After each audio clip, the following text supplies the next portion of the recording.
Good afternoon, everybody. Thank you for coming out this afternoon.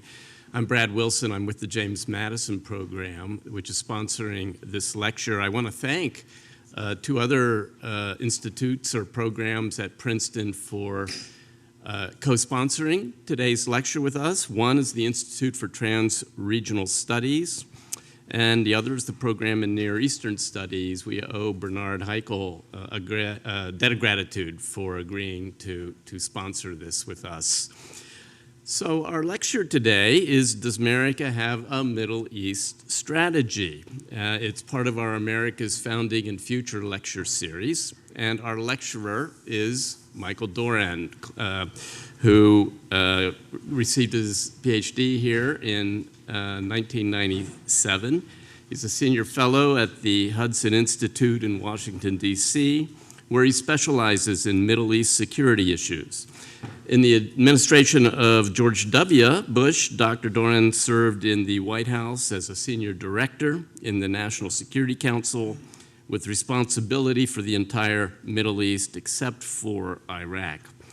Before joining the Hudson Institute, Doran was a senior fellow at the Brookings Institution. He has also held teaching positions at NYU, here at Princeton, and the University of Central Florida. He publishes frequently in major newspapers, magazines, but his latest book, Ike's Gamble, is a study in the evolution of President Eisenhower's Middle East strategy. His BA was from Stanford, and his MA and his doctorate were, as I mentioned, from Princeton University. Please join me in welcoming Mr. Doran.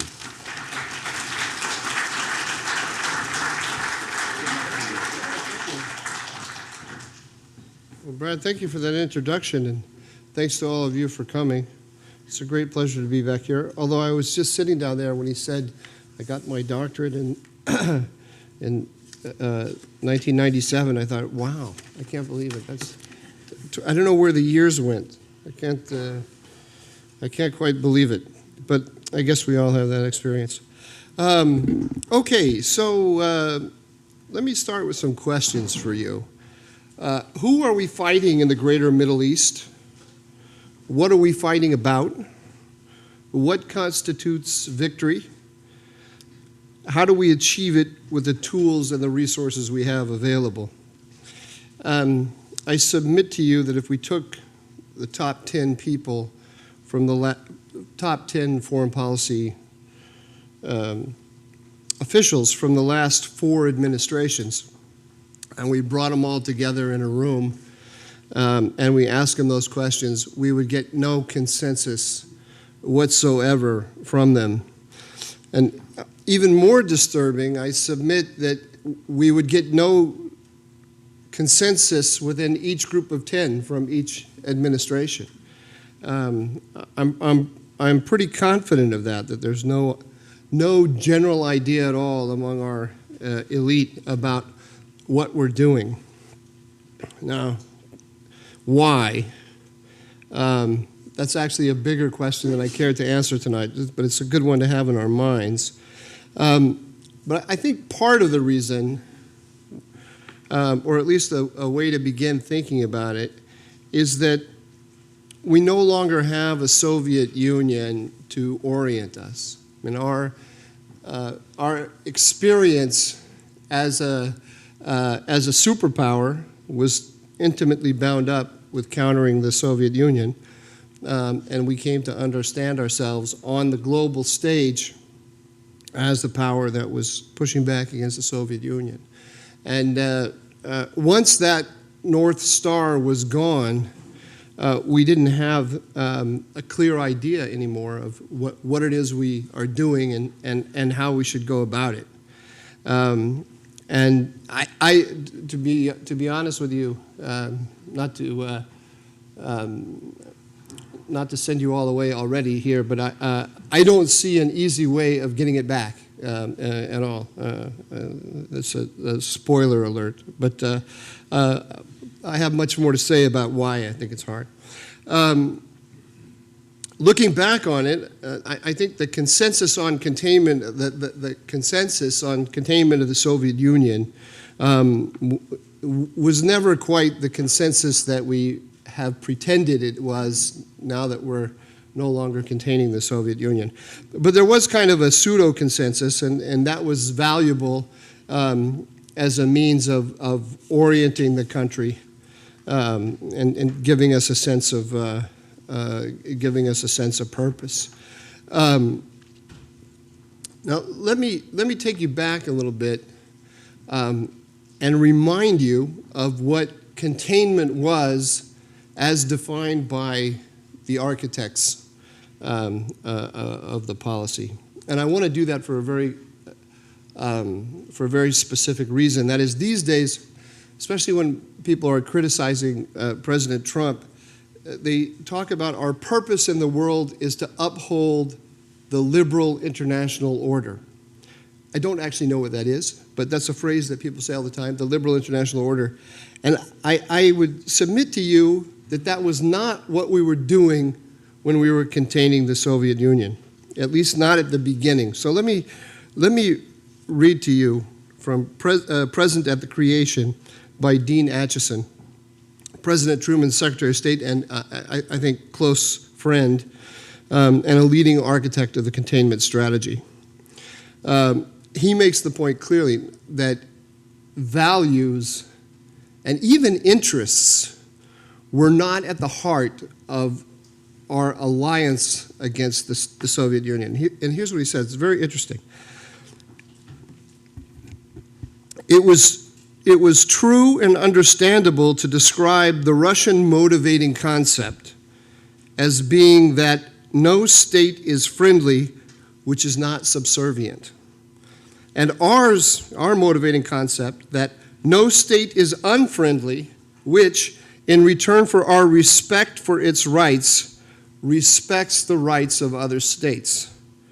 While our own society felt no compulsion to bring all societies into conformity with it, the Kremlin hierarchy was not content merely to entrench its regime, but wished to expand its control directly and indirectly over people within its reach.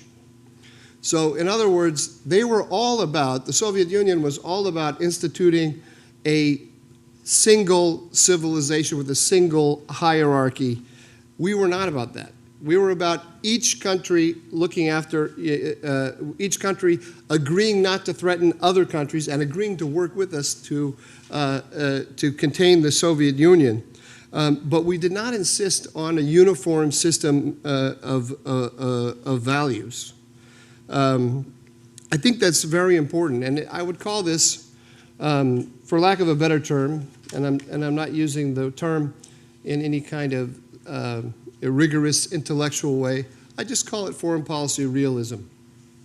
Our job was to contain the Soviet Union, very simple mission. We looked friendly upon any state that would work with us to achieve that mission. And the focus was on states. Values has a very small role in it. Interests, yes, but the key common interest is that we push back against the Soviet Union. There isn't a long menu of interests that everyone has to sign up for to be our friend.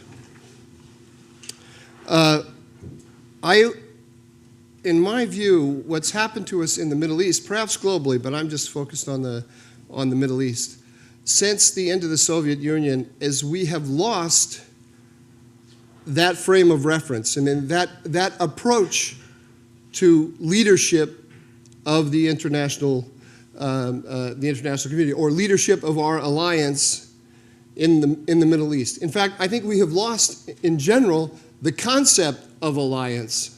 Not having a sense of a clear enemy out there that we need to contain, we've also stopped thinking about allies. And I want to spend most of the lecture here tonight talking about how we have lost that concept. And my proposal to you, what I'm advocating, is we need to return to that idea. And if we don't return to that idea, in the Middle East, we're going to be lost. But much more about that in a bit. let me talk to you how let me give you a kind of just sense of the arc of how it was, as I see it, the kind of big arc by which we stopped thinking about allies and enemies and containing our enemies. We lost the kind of realist approach. It begins, of course, with the end of the Soviet Union and the policies of the Clinton administration in the 90s. If we go back just one administration earlier to George H.W. Bush, it's interesting to see how Bush reacted, Bush the father, to the end of the Soviet Union. Of course, it's the Soviet Union ends and Saddam Hussein goes into Kuwait.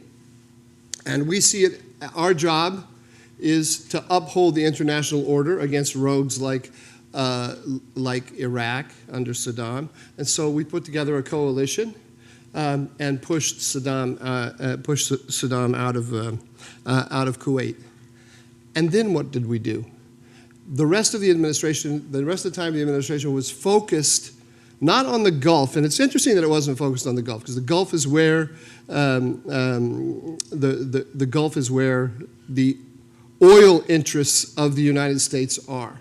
And in any textbook you go, when you read about American strategy in the Middle East, the first thing you read about is oil, and the interest of the United States in maintaining the free flow of oil at reasonable prices and a proliferation of producers and so on and so forth.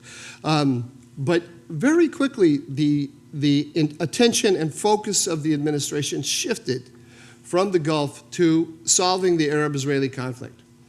And that became, I think, the primary focus of the administration. Of course, there was still a lot of mess in the Gulf that they had to deal with, but the sense of the issue that gave them a sense of purpose and direction and gave them the feeling that they were going to take the Middle East to a new post-Cold War reality that would be that would be a great improvement over the Cold War reality, was solving the Arab-Israeli conflict. And so you got the Madrid conference and so forth.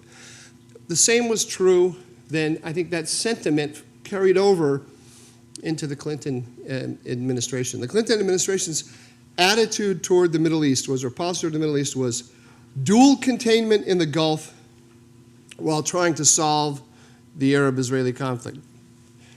Different priorities at different moments with regard to solving the Arab-Israeli conflict. For a time they're courting Syria, then they're concerned about the Palestinians. But there was this sense that the breakthrough was going to come with the Arab-Israeli conflict. And in the meantime, we just let the Gulf, Iraq, and Iran sit on a low burner. That's not where the real game was. So already you have a movement in the 90s of a mindset that moves away from what I call the traditional realist framework, where we are concerned about balance of power, states, balancing the maximizing our advantage over our enemies. And in fact, we've lost a sense of who's an enemy and who's a friend as well. It begins in the administration of H.W. Bush when the administration feels that it has achieved a magnificent accomplishment when it brings the regime of Hafiz al-Assad into the coalition against Saddam Hussein. I could go on at length about that. I won't, but let me just suffice it to say that Assad was in an unbelievably difficult situation at that moment because he was much weaker than Israel, much weaker than Turkey, who were at that point aligned with each other against him, and of course infinitely weaker than we were. And he had just lost his patron, the Soviet Union. He was in a long-term rivalry with Saddam Hussein, who was his enemy. He was aligned with Iran against Saddam Hussein, and yet we felt that it was a great achievement of our diplomacy to get him to join a coalition with us when we smashed his enemy, Iraq. I mean, we did him a great favor. But he managed to convince us that he had done us a favor by joining with us. That's a theme, I think, in our relations with the Syrians. Part of the reason that we wanted that the Clinton administration followed the Arab-Israeli peacemaking, the strategic idea was that we were going to flip Assad. We were going to bring him, and they spent an enormous amount of time on the Syrian negotiations. The theory was that he wanted to get the Golan Heights back, and we were going to flip him out of the Iranian camp and into our camp, because it was an unnatural place for him to be, theoretically. It was an unnatural place for him to be in the Iranian camp. The model here was the Egyptian-Israeli agreement, which flipped Egypt out of the Soviet camp and into the American camp. But I would suggest to you that back in the late 70s and all throughout the 70s, throughout the 60s and the 70s, the notion of peacemaking between Israel and Egypt, or peacemaking between Israel and the Arabs in general, was directly tied to our sense of competition with the Soviet Union. Our desire to peacemake in the 90s and to bring and to bring the Syrians onto our side was no longer really carried out with the concept of a clear enemy that we were trying to weaken by bringing Syria on. And in fact, we didn't use any of the techniques that we used with against the Egyptians during the Cold War, which is we used Israeli power to weaken the Egyptians so that they had no choice but to come to us to seek assistance in getting the war to stop. On the contrary, we were more interested in putting pressure on Israel in order to show Assad that we had no hostility to him. So the realist framework has already started to erode significantly, because there's no enemy out there that we think we have to fight. And that then comes 9/11, and I think 9/11 is the factor that has the greatest impact on us. Starting to conceive of the Middle East as a place other than a cockpit of realist competition between states. There are two reactions in America to 9/11, two basic reactions, and basically the reaction of the left and the reaction of the right. The reaction of the left is this is the chickens come home to roost. This is payback for American imperialism. This is we've been mucking around in other people's business without respect for them and without concern for their interests and their rights. We've been supporting Israel against the Palestinians, and we have angered the Muslims, and therefore this is payback for imperialism. George W. Bush did not accept that argument. So that argument is, you're at fault. You have been imperialist. You have been riding roughshod over the Muslim world. Bush accepted the argument on the right, which is, it's not us, it's you, meaning you the Muslim world, you the greater Middle East. But in a very specific way, it's you. The problem with you is the problem that you, dictators in the Middle East, have been riding roughshod over your people. So the key dynamic that we now have to be concerned about, because of the rise of this terrorism, is states versus their own population. And that I think is the beginning of the real slide away from what I would consider to be sound strategic thinking about the Middle East based on our experience throughout the Cold War and how we understood our role in the world. Now, let me read to you here. This is George W. Bush in Decision Points, his memoir. And he's describing what he calls the Bush Doctrine. I don't know if you all remember back from the 2008 election, there was great controversy about what constitutes the Bush Doctrine. Remember when Sarah Palin, they asked her what it was, and she said, I'm not sure, is it this or is it that? And everyone laughed at her. But Bush tells us what it is. Here it is, in case you have any doubts in your mind. First, make no distinction between the terrorists and the nations that harbor them, and hold both to account. Second, take the fight to the enemy overseas before they can attack us again here at home. Third, confront threats before they fully materialize. And fourth, advance liberty and hope as an alternative to the enemy's ideology of repression and fear. Now, these are all, perfectly good goals. But when you start thinking about a bureaucrat in Washington who has to prioritize and say and decide, do we do X or do we do Y? Who's our friend in doing this and who's our enemy? It gets exceedingly complex. In fact, I don't think that anyone could get their mind around this. And when you put it in those terms, where we have to come up with a simple set of actions that will allow us to be effective in the world.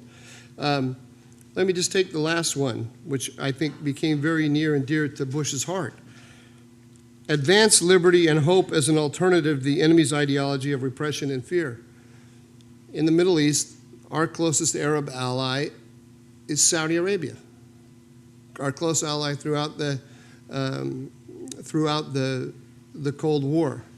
What's the chance that Saudi Arabia is going to help us advance liberty and hope if we understand that to be democracy promotion?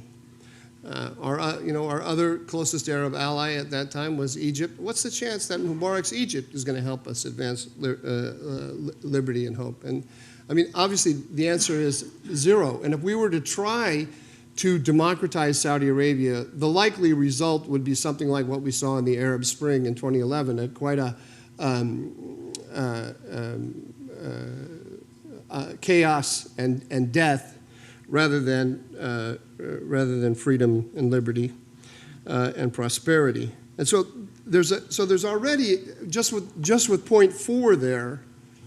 There's a huge contradiction between what we're saying is our priority and the posture that we necessarily have in the region on the basis of the history and our history in the region, which we have to take into account, and the nature of the region itself.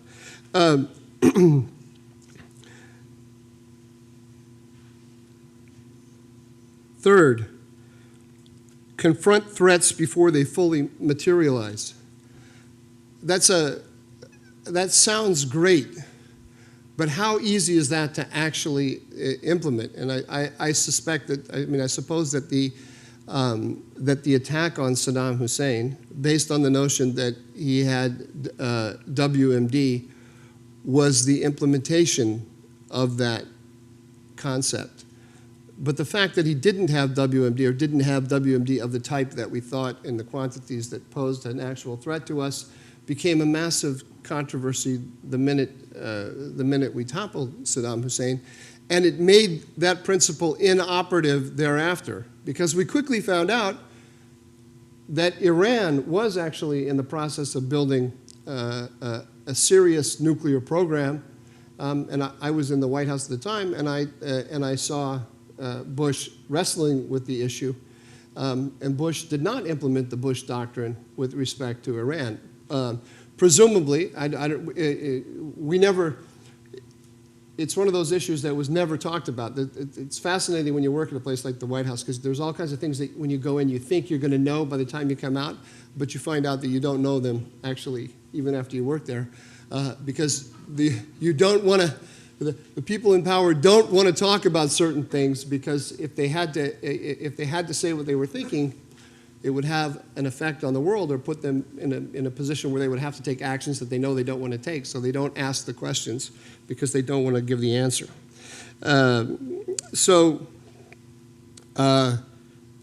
Not a concept that is easily operationalized. It can be operationalized consistently. I'm working backwards again. Second, take the fight to the enemy overseas before they can attack us again here at home. Okay, that's, again, sounds totally reasonable, but let me take you back to the first questions that I started with. Who's the enemy? Very hard question to answer. Even if we just say that it's radical Islam, which radical Islamic groups? Have you? I sat in meetings at the White House where we had, where we had them up on the wall. There are a hell of a lot of radical Islamic groups out there. Let me tell you. And when you start to look at them under a microscope, they become even more difficult to define. For instance, my favorite one is the Taliban. We talk about the Taliban, and you can sit in meetings with the military, and you'll see org charts with the Taliban leadership and lines, line and block charts, projecting onto the Taliban the kind of reality that we are familiar with in our own, political and military life. But that's not the reality on the ground in Afghanistan. And so when you start talking to the intelligence people in the military, you find out that they don't actually talk about the Taliban. They divide it up into three different networks: the Haqqani network, the Hikmatyar network, and the Quetta Shura. But even then, if you start looking at it under a microscope, you find that those networks don't operate as hierarchical structures with clear lines of authority between people, so that you can say that guy is a card-carrying member of the Quetta Shura. You can't do it. And there was a very amusing episode. I don't know if any of you remember this, but it was very embarrassing to our military, because there was a guy in Afghanistan who passed himself off as a senior Taliban leader. We paid millions of dollars to him and negotiated with him, only to find out after about a year of negotiation that he was a con man, basically, and he represented nothing. So that's just Afghanistan. That's just Afghanistan. But so when you look at it like that, then you realize that what is the Taliban? The Taliban is those people who are taking up arms against the United States today.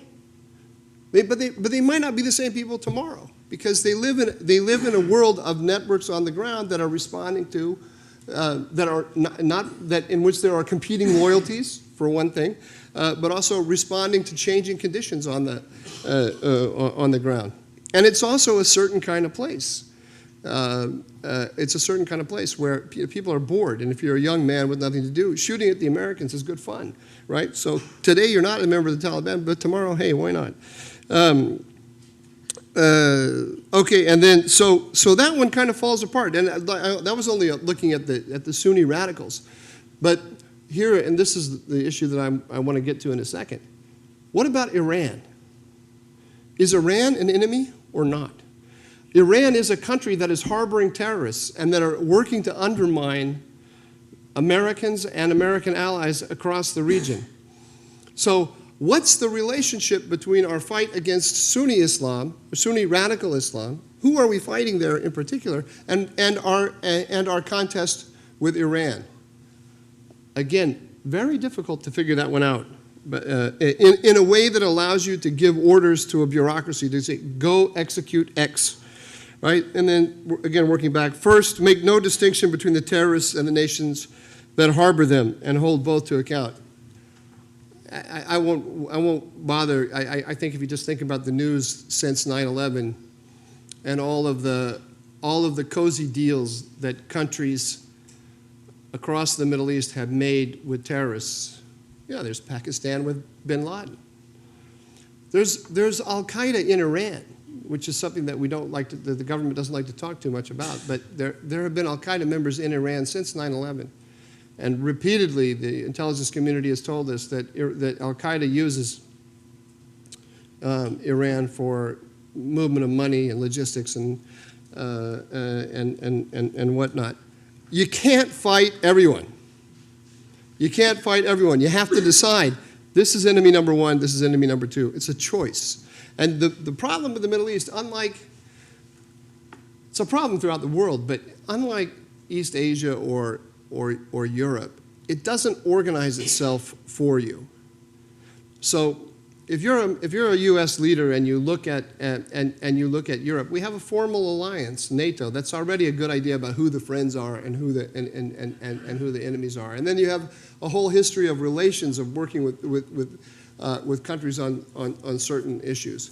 When you look at the Middle East, it doesn't organize itself like that to you. And even less so when you're in the White House. Now, I came into the White House as an aide with a very clear notion, which I'm going to express here even clearer in a moment, that Iran was an enemy of the United States. But that's not the way it presents itself to you when you're in the White House. Because the Iranians and the Syrians, they're great whisperers.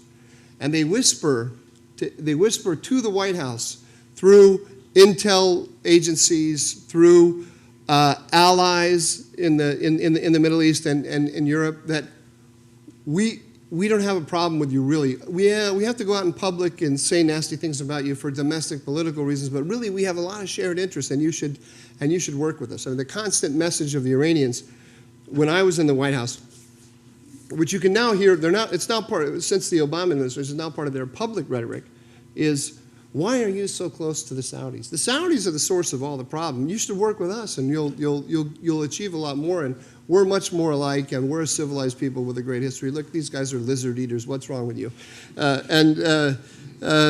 Also, why are you so close to the Jews? Israel's the problem, not us. And so, if you don't come in with a clear template, if you don't come into the White House already with a clear template of good guy, bad guy, there's nothing that you're going to see in the intelligence or in the diplomatic correspondence that's going to necessarily sort all of that out for you. It's an intellectual effort that has to take place really before you ever have any responsibility. And on that, let me tell you a story on that note. So when I came into do you know what? I cannot see the clock. I'm afraid I'm going to. Do I? Oh, good. All right, here, I can do this. I got my thing. When I came into the White House, there was a debate going on about whether Iranians were killing Americans in Iraq.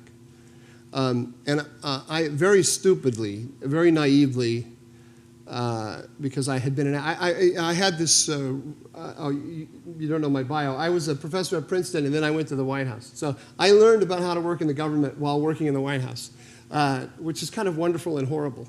But I was very naive, because I was a little full of myself, because I had taught the U.S. and the Middle East at Princeton, so I thought I knew something about the subject. And then I went to the White House, and I learned that actually I knew nothing about it.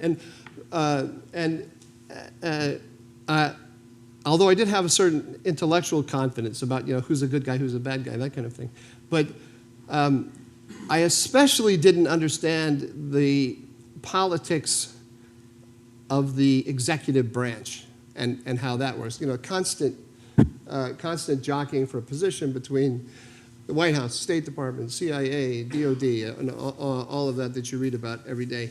And you don't learn about it in civics class in high school, because there are 3 branches of government, right? And so they don't talk to you about the politics of the executive branch, which are intense. So there was a debate in the intelligence community about whether the Iranians were killing Americans, and there was a group in DOD that said they're killing us, and there was the CIA which said there's no evidence that they're killing us. They were quite far apart. I came in August of 2005.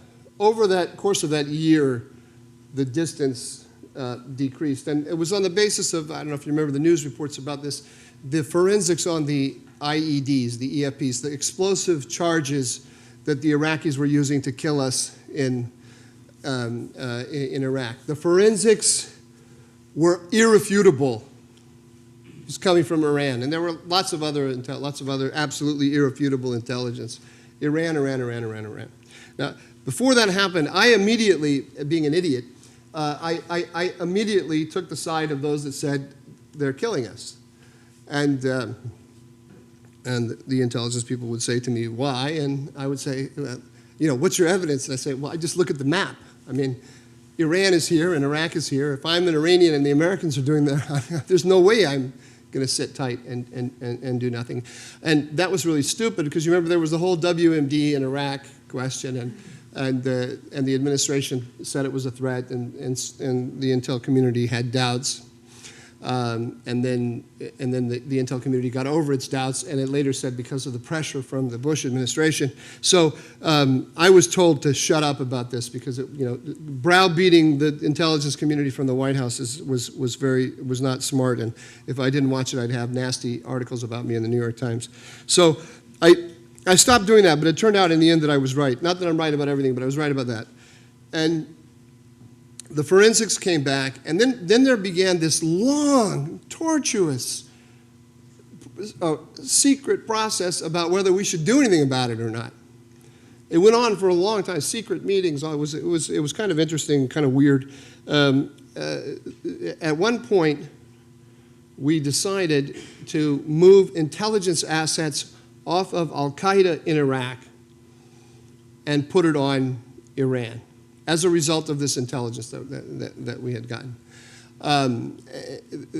The Defense Department, the military was reluctant to do that because it said if we take they said, you told us the priority is to fight Al-Qaeda.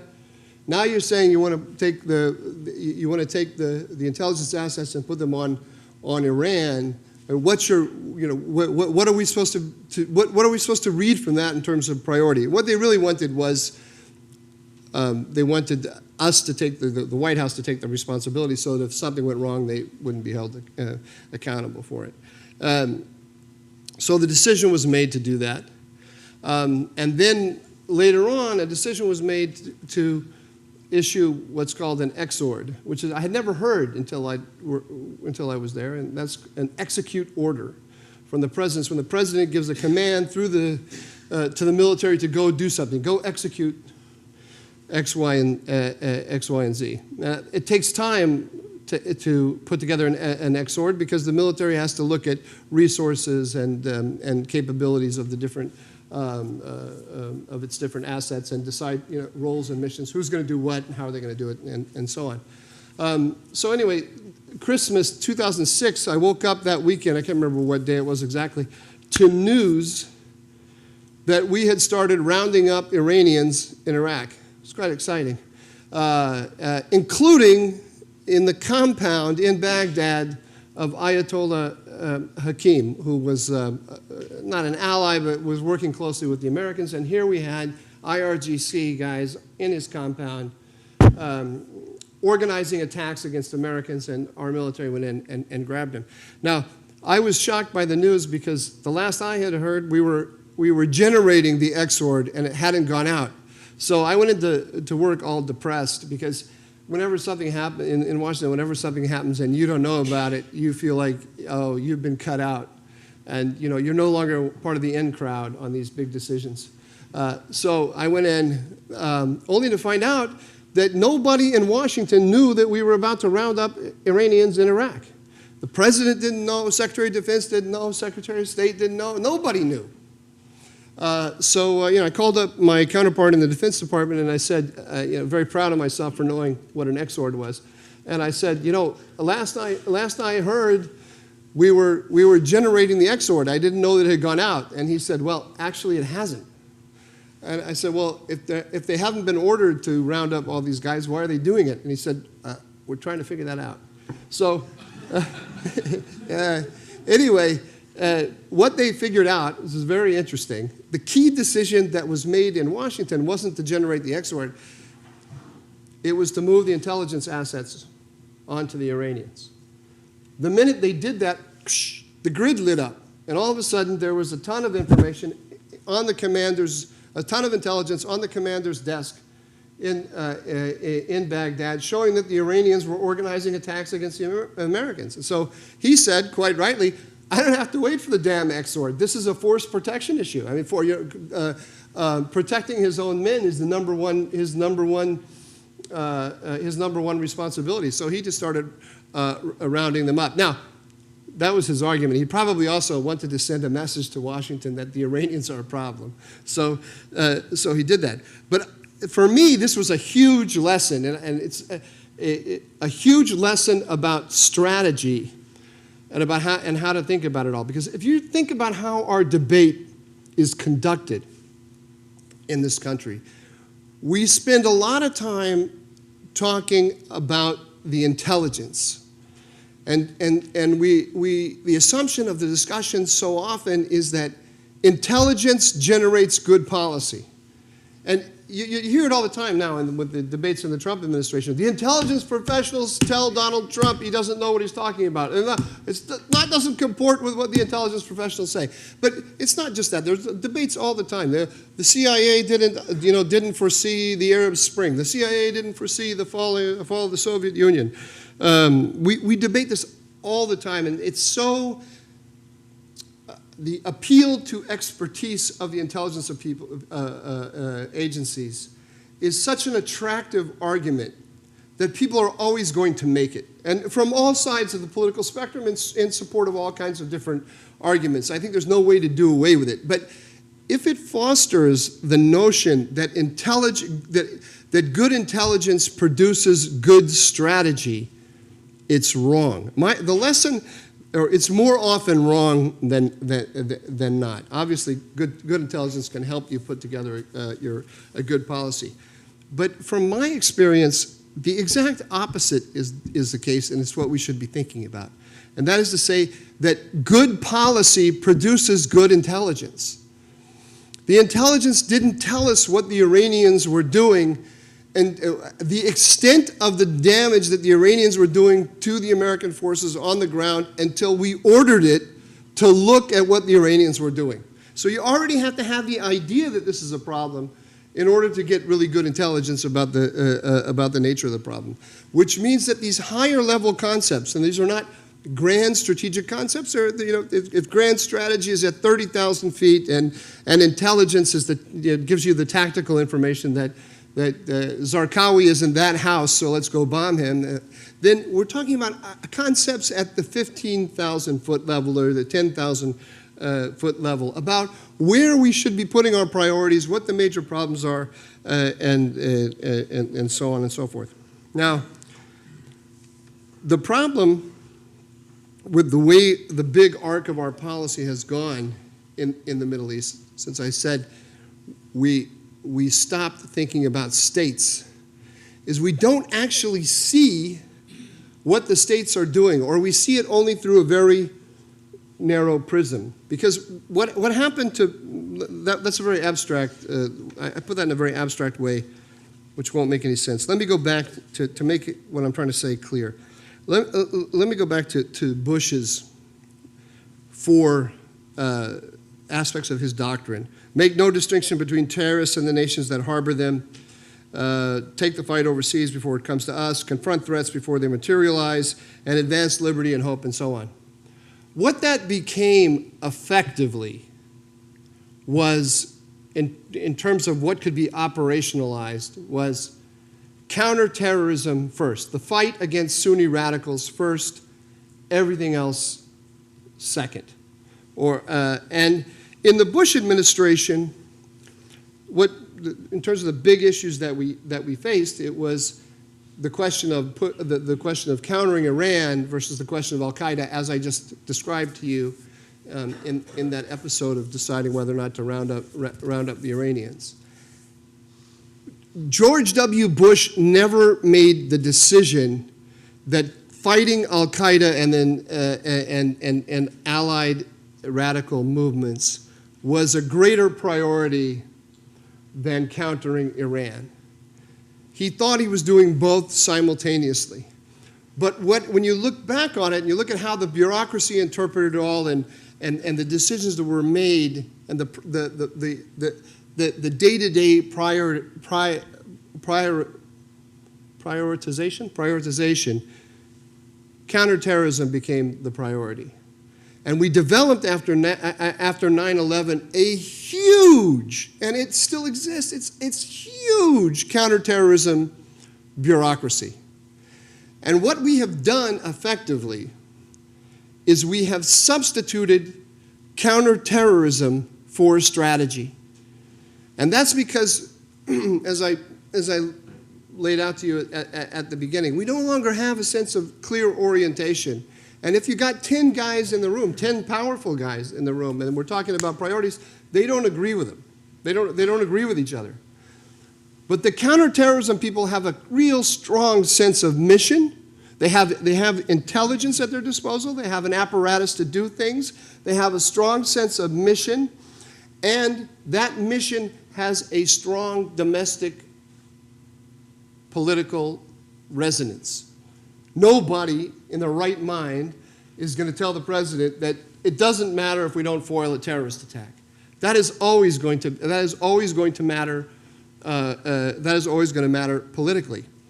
And so when you're in a room and everybody can't quite decide, should we do X, should we do Y, and the counterterrorism people say, we should do this. They always have a kind of advantage, both political and intellectual, and just in terms of sense of purpose in the world. The problem with this is that it becomes effectively a pro-Iran strategy, at least on the ground. Now, George W. Bush believed that he was pushing back against. He was containing Iran and fighting Al-Qaeda simultaneously while building and democratizing the Middle East, or giving a boost to democracy in the Middle East. And he has a good argument to make. After all, we did put together, and I had a role in this, not a major role, but a role that I'm proud of, in putting together the sanctions architecture against Iran that started in 2006 with the UN Security Council resolutions. So, so he was, but on the ground, in terms of the influence of Iraq of Iran in Iraq, in Lebanon, and elsewhere, we did not have an effective counter-Iran strategy. Quite the opposite. And we had a set of strategic concepts that were faulty.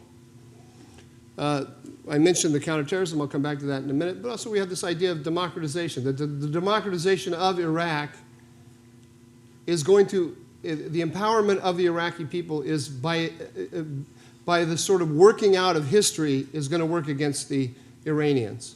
Because the Iraqis are, even though they're Shia, they are Arab, and they are Iraqi, and they have loyalties to their own to their own country, and there are natural antibodies in Iraqi society to Iranian influence. And so, as Iraqis are empowered, they will shed the Iranian influence. But it doesn't work that way for 100 different reasons.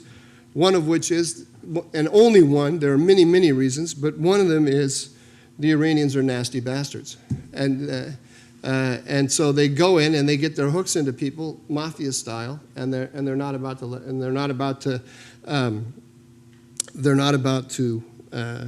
release them.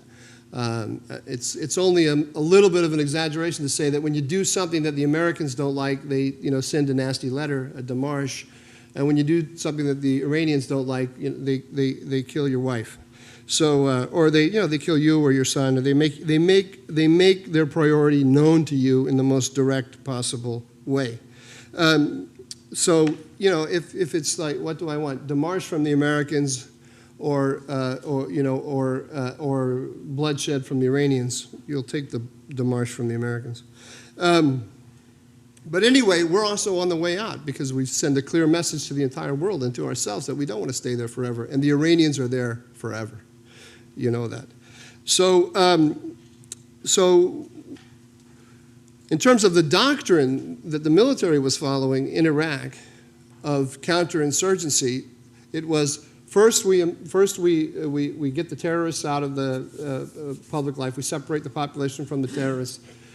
We help the local population establish more responsive governance, and then we take care of the external enablers of the insurgency, Iran and Syria. Well, we never got to the then, because then came the Obama administration, and let me just checking the time here. Let me read to you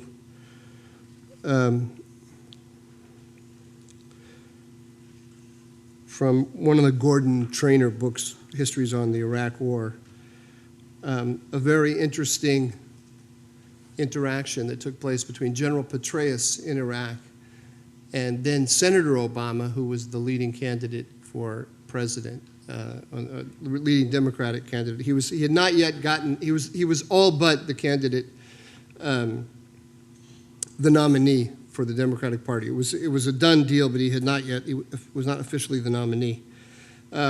So there's a word for it, and it's written right here. Presumptive nominee. He was a presumptive nominee.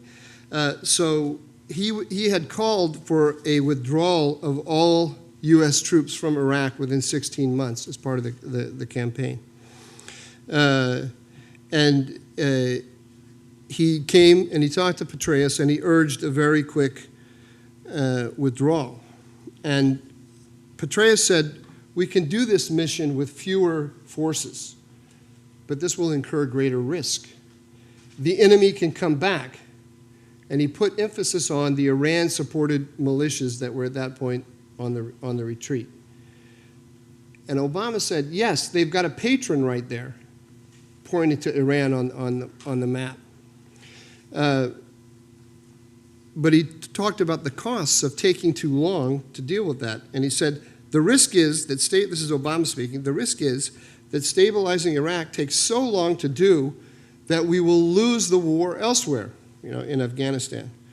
And in addition, we will waste resources. We also have to be concerned about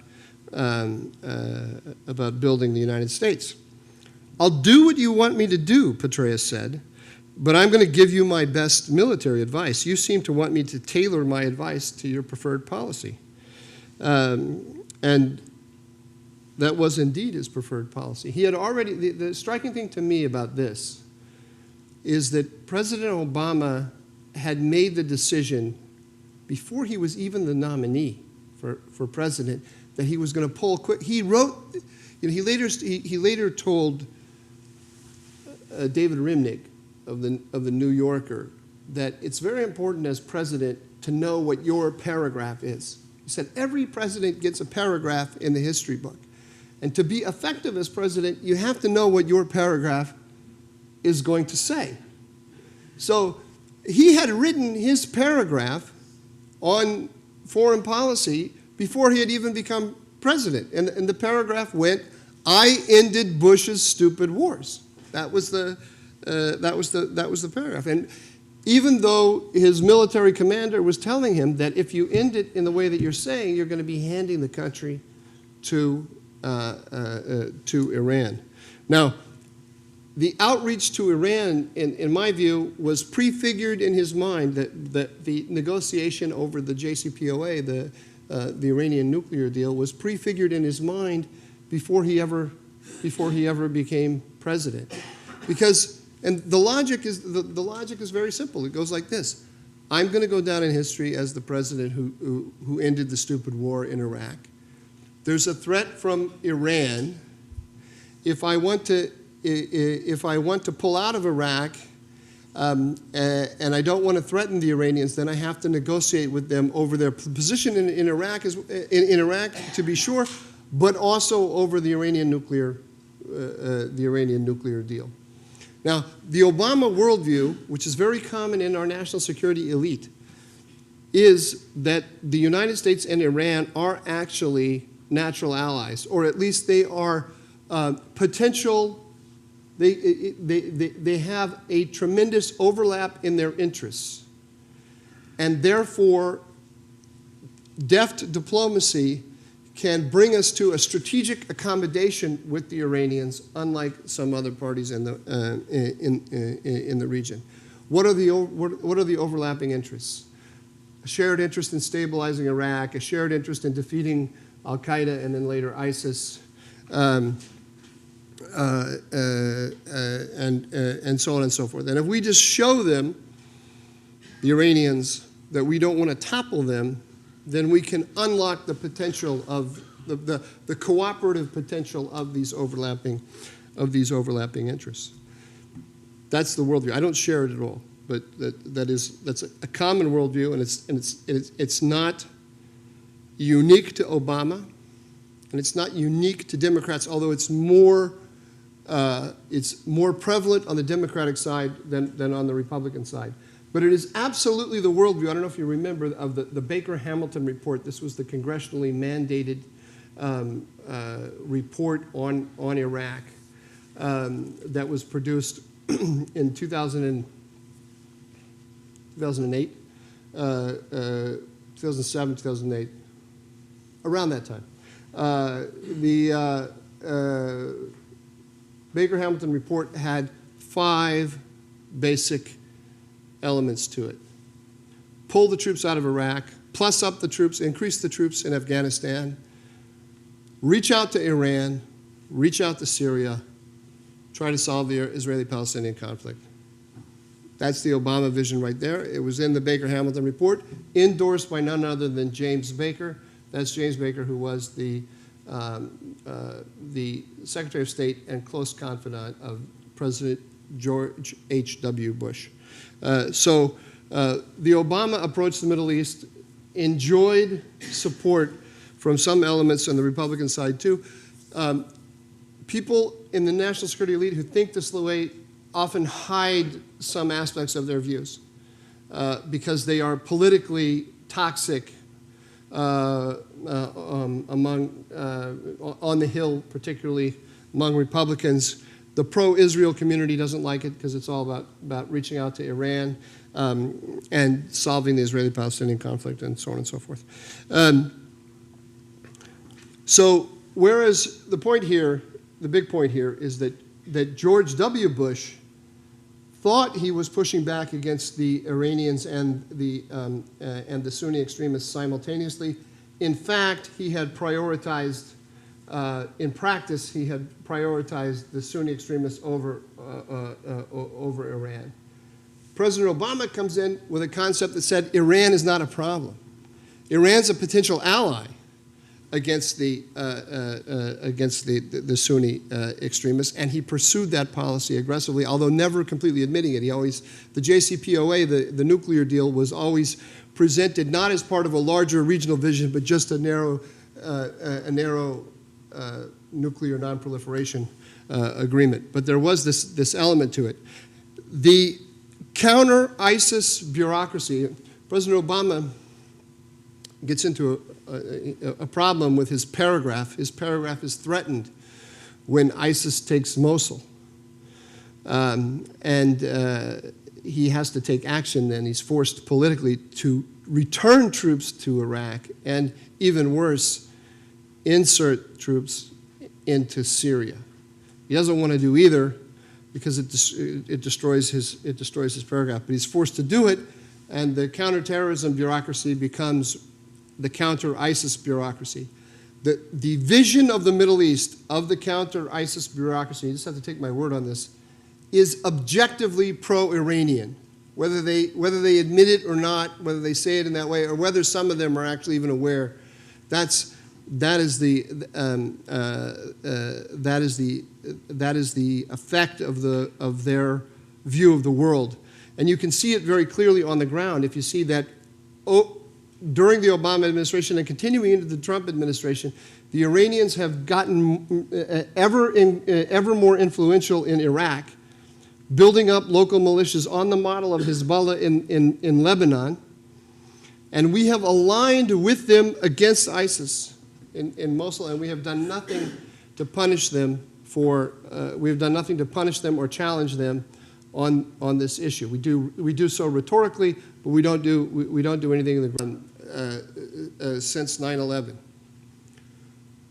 We went into Iraq without consulting them or without listening to them, and we empowered the Shiites there, and the Iranians came in. The Iranians, their number one rival, came in and exploited it, and we did nothing.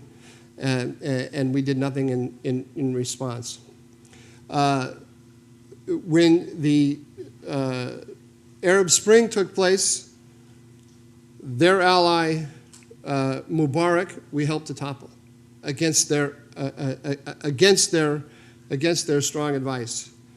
When the Iranians moved into Syria after the beginning of the Arab Spring, when they began to make major military moves in concert with the Russians in Syria, and they came to us with the Turks, with the Israelis, at the same time, in parallel with the Turks, with the Israelis, and said, what are you going to do about the rise of the Iranians there? We said, not going to do anything.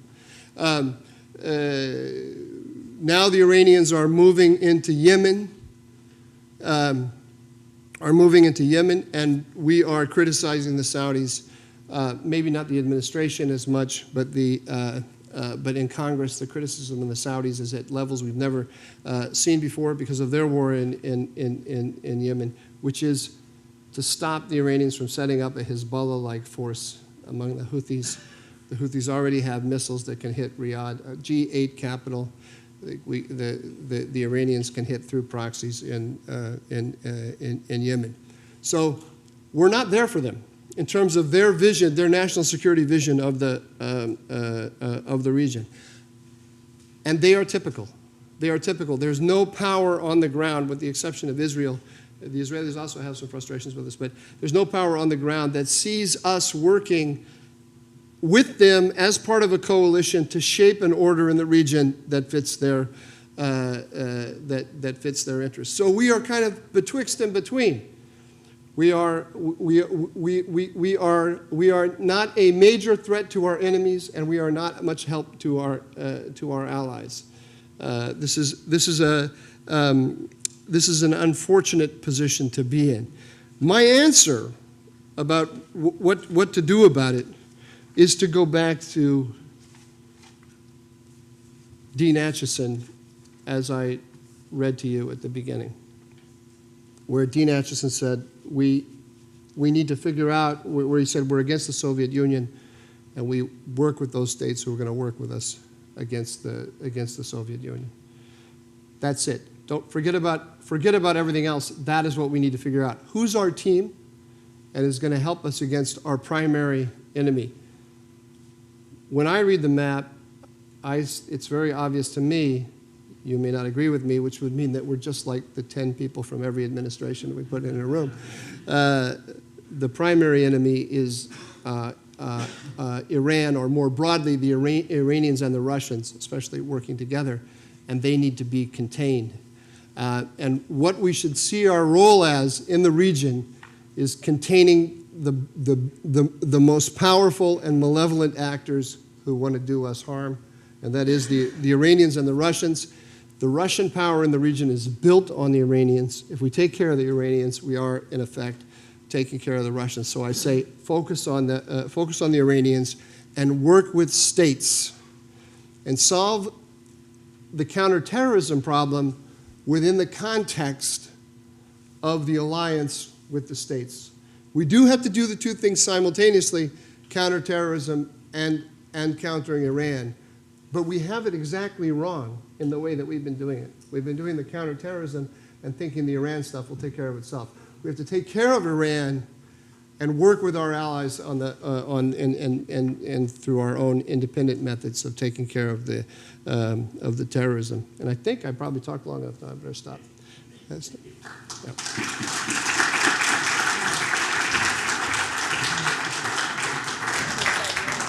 Some water for you if you want to. Oh, lovely. Thank you.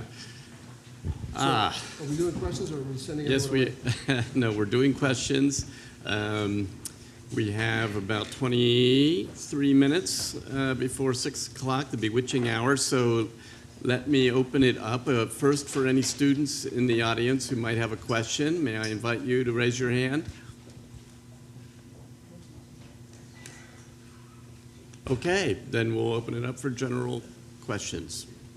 Yes, sir. Yes. My question is... There's a microphone coming your way. Oh, thank you. So my question is, in the beginning of the speech, you said the enemy is not clear, and at the end Sorry, I didn't understand that sentence. That the enemy... You said the enemy is not clear. Yeah. That every day, because of the counter-terrorism strategy in Iraq, the U.S. keeps creating new enemies. And as a result, it's not clear who the enemy is. But you said Iran is the enemy again. And from what I gathered, the only reason is you said when you are in the White House, you pointed at the map. Are there any other reasons other than that? Sure, yeah. Although, like the Intel people, I mean, you should just trust my gut instincts because they've been proven correct. The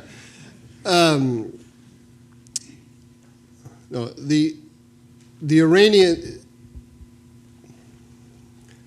Actually, before I tell you what I think, let me just lay out what the debate is, because I think that is the key strategic debate that we should be having, and some people are having it, is between those who see Iran as a defensive power and those who see Iran as an aggressive power. And I fall in the latter category.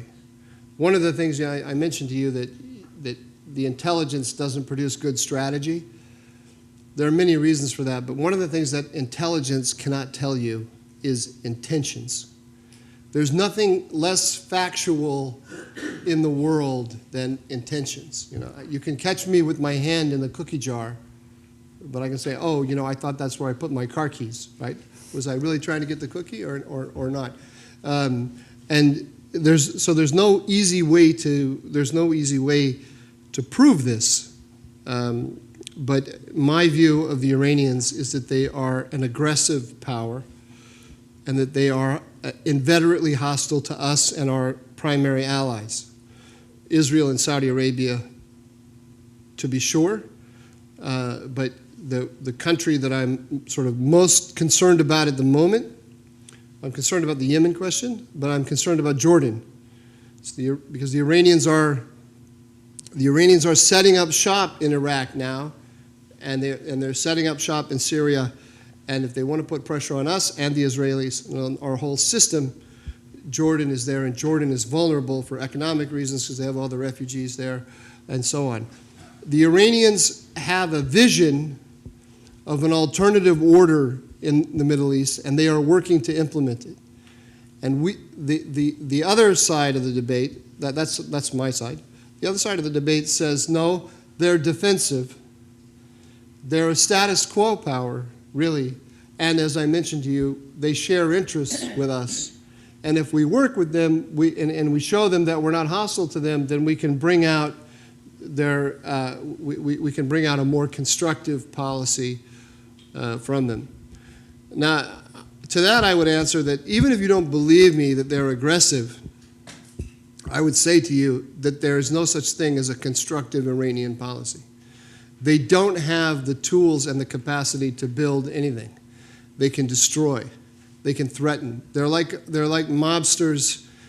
They're like mobsters running a protection racket, and they can demand money from you, or they're going to destroy your house. And you only need to look at the Iranian concept of counterterrorism in Syria to see what I'm talking about. We have 10 million people, we have 1 million people killed and 12 or 13 million displaced in Syria. That's Iranian. That's Iranian counterterrorism at work. Obviously, the Russians and Assad are working with them, but the Iranians are very much part of that policy. So none of it, when I look at it, looks to me to be in the American interest. They're hostile to our allies. They're not capable. They're on the march on the ground, and they're carrying out very destructive policies, destructive to us and destructive to the people on the ground. Let's see. Way in the back, yes.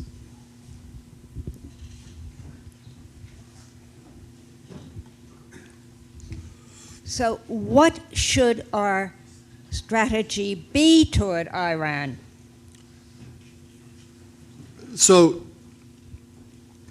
what we have now is in the Trump administration is a policy that is primarily based on economic pressure. It's a combination of, if you include the Israelis and the Saudis in our strategy, then it's economic pressure and some military pressure, especially the Israelis. The raids that the Israelis have been carrying out in Syria have been directed specifically at Iranian targets, and they are punishing them. They are punishing them militarily. The Democrats. We need to wait and see what the 2020 platform of the Democratic candidate is. But the progressives in the Democrats are pushing very hard to make a return to to Obama's nuclear deal, the platform in 2020. And this is an idea that is very popular in senior Democratic circles on the Hill and elsewhere. And it's the preferred policy of the European Union. And so what they're trying to do is to wait out Obama, and Trump is the president now. They're going to wait out Trump and then return policy to the grooves that President Obama that he defined, and the critiques that they are advancing in the hearings in Congress and in the press, wherever they can, are critiques that are designed to lay the groundwork for that. So they want to anathematize the leader of Saudi Arabia. They want to anathematize the leader of Israel, because those are the two primary allies in a counter Iranian strategy. If President Trump is defeated in 2020, then we're going to go back to, I believe we will go back to the Obama policy, which I think will be total defeat, because I think in my view of the world, the Obama policy was a capitulation to Iran masquerading as a strategic accommodation. You can disagree with that, of course. So I don't think there's any hope that the Trump, or I would say there's not a lot of likelihood that the Trump strategy is going to actually defeat the Iranians or lead to a new agreement before 2020, because the Iranians know very well. John Kerry was talking to Zarif, the foreign minister, and telling him exactly, keep the JCPOA on a low burner until we come back, and then we can go off to the races again. So the Iranians are very well informed about what the EU Democrat alternative policy is. So in direct answer to your question, I think that we need to increase the military component against the Iranians, make them pay a greater price in Iraq and elsewhere, because one of the things that they are doing now in response to the losses that they've taken in Syria at the hands of the Israelis is that they are moving operations to Iraq. That's why I mentioned Jordan. Now, we don't want to take the fight to them in Iraq because we feel like we are vulnerable there. So if it were up to me, if I were king, I would look to reposture in Iraq so that we're not vulnerable and so that we can carry out policies designed to make them pay a price for what they're doing, what they're doing across the board. But I doubt that's going to happen. So I think what you're looking at is the sort of the kind of containment strategy of Iran that the Trump administration has. If Trump wins in 2020, then you can think about version 2.0. Otherwise, I suspect that the next 2 years will just continue along the way we've seen it. Let's see. Yes. Oh, thank you. Trump has taken a lot of heat for his position on our intelligence services, and you seem to share his suspicions about the intelligence service in regard to the Middle East. I would say, I wouldn't put it that way exactly. Let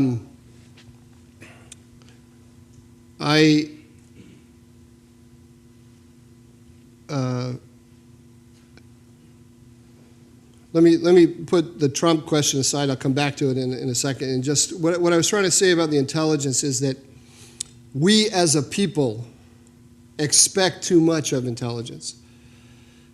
You can't look to intelligence people to tell you what your strategy should be.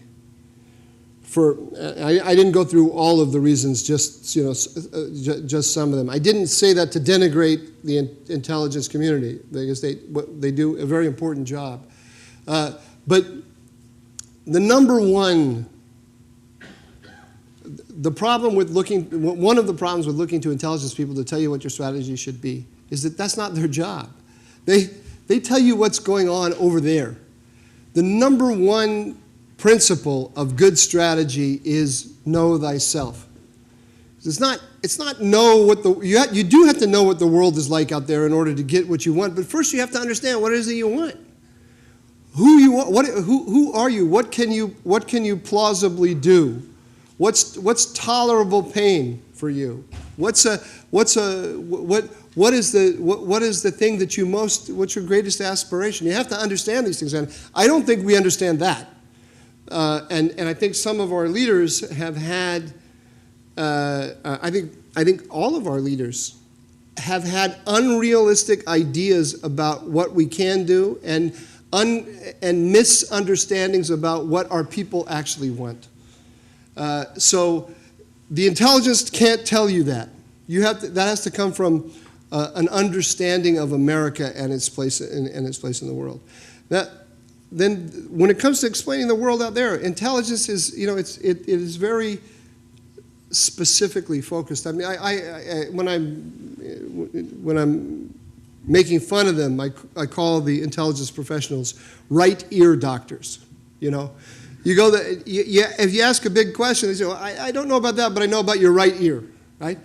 The left ear, no. I'll tell you about the right ear.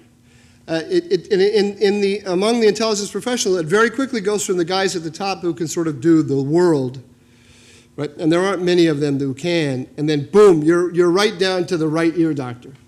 So if you want to talk to somebody about what the Iranians are doing in Afghanistan, you get suddenly the person who does. I do the electric grid in northeastern Afghanistan, and so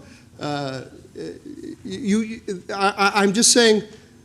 I'm not denigrating them. I'm just saying we should not expect from them what they cannot do. But in our public debate, we use information from them all the time in that fashion. If you follow what I mean. As for the Trump question, people are using the intel against Trump in that fashion.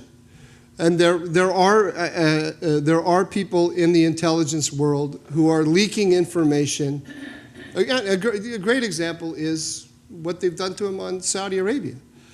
I mean, it kills me when I read in the New York Times about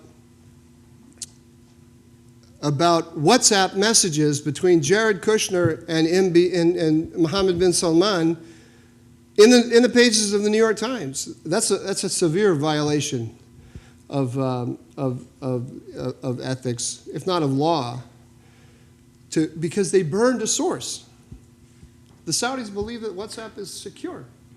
Now they know it's not. Everyone believed that WhatsApp's not secure. We told everyone it's not secure because it's on the pages of the New York Times. That's the CIA. That is not, look what they did to me, these people. See, the minute you attack them, I just spilled water here. I know it's the CIA. I don't know it's the CIA, but I know. Because the NSA never burns a source. Never. The NSA is a military organization. It has a military ethos. The CIA is more political, right? But when I say the CIA, is it one guy at the CIA? Or maybe one or two guys. But the thing with they hate MBS. They hate MBS because the king. This is maybe too much inside baseball, but this is how Washington works. The king had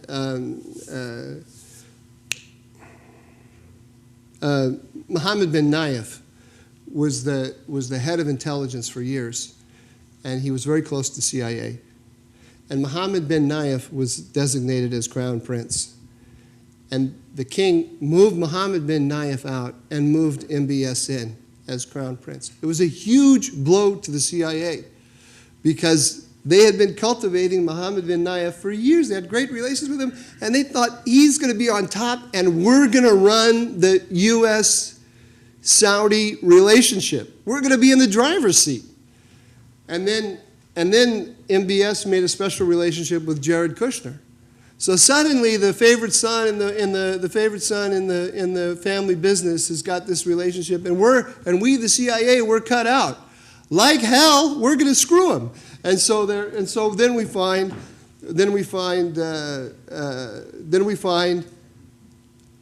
what's texts of WhatsApp messages on the pages of the New York Times, and Bob Corker screaming that he's got information about the horrible things that MBS has done because he's been empowered by the terrible Trump administration, and so it becomes. There's a CIA bureaucratic agenda being followed, and then there's an anti-Trump agenda being followed, and the intel people who are doing that are violating the law, I believe. But you have to be careful. You shouldn't say the CIA. It could be one guy. It doesn't. There are tons of very loyal, very reliable, selfless, great patriots working in the intelligence community, and I don't want to denigrate them.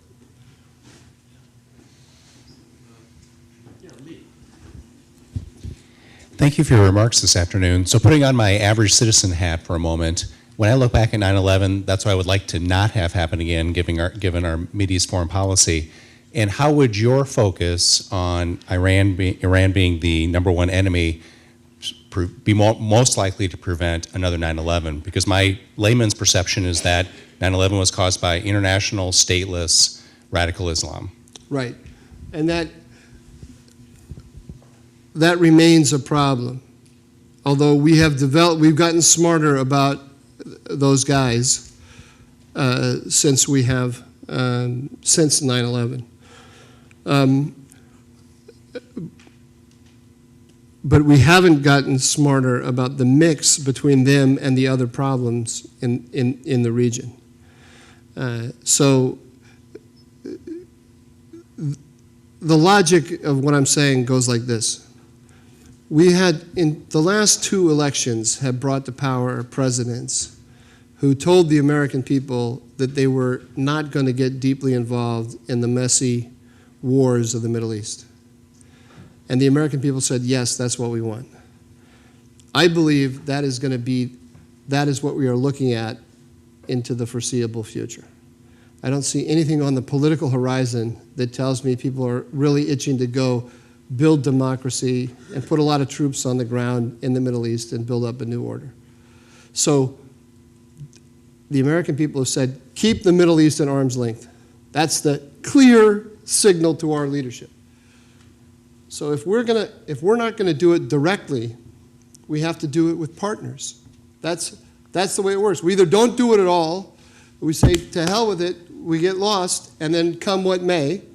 But we're not going to do that because, in a sense, that's what Obama was doing, and it became impossible because it's like what Trotsky said about war. You may not be interested in war, but it's interested in you. You may not be interested in the Middle East, but its problems are going to come to you if you don't take an interest. So we have to be somewhat interested, but we want to keep it at arm's length. That means we have to have partners.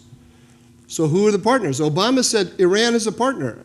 It's not a partner. That's a mistake. We are building a rod for our own backs if we are forging a rod for our own backs if we think that Iran is our partner. We have to work with the traditional partners that we've had, which is Turkey, Saudi Arabia, and Israel. Each one of them has limitations. Each one of them is difficult in its own peculiar way. But that's the region. That's the cards that we have been dealt. So we have to be more responsive to our allies in coming up with solutions to the stateless problem than we have been. I mean, the counterterrorism policy that we followed in Syria was to build up the YPG and use them as our proxy against against ISIS. The YPG is the Syrian offshoot of the PKK, the separatist Kurds of Turkey. By the year 2043, the Kurds are going to be 1/3 of the population of Turkey. And we are building right on their border, a separatist enclave that can provide an enclave for the Turkish separatists that can provide them strategic depth. The Turks are livid about it, and it's inevitable that they would be. It doesn't. We have responded by saying Erdogan, bad man, very bad man. Here's a list of the bad things that Erdogan has done, but you could put a stuffed animal in the presidential palace in Ankara, and he would be, and he or she, whatever the stuffed animal's gender is, would be livid with the Americans. 80% of the Turks today think that the United States is an enemy. We did that.